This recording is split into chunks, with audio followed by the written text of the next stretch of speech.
Jamshid aka, dizayn studio deganda shaxsan men qolganlar ham shundan o'ylasa kerak, uyni ichki qismini dizayn qilishni tushunamiz.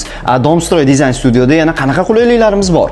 Yaxshi savol. Ko'pchilik faqat dizaynda uyni ichki qismini deb tushunishadi. Bizning Domstroy dizayn studiyamizda nafaqat interyer, balki de eksteriyer, ya'ni uyni tashqi qismini ham chizib berishni ham yo'lga qo'yganmiz. Undan tashqari noldan qurilish qilmoqchi bo'lganlarga ham loyihalar ham, planirovkalar ham chizib beriladi. Uni misolini bu yerda ko'rishimiz mumkin.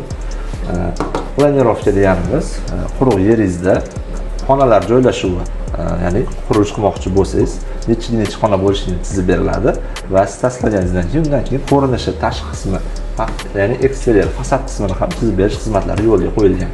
Domstroy dizayn studiyasida hamma yo'nalish bo'yicha klientlarga xizmat ko'rsatib boramiz.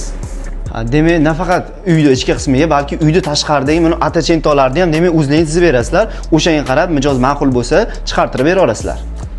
Albatta, mijoz o'z istaklarini aytishadi. Shunga qarab biz zamonaviy, qulay, chiroyli holatda dizaynlar chizib beramiz. Agarda sizga ham dizayn studiya xizmati kerak bo'lsa, quyidagi raqamlarga aloqaga chiqishingiz mumkin.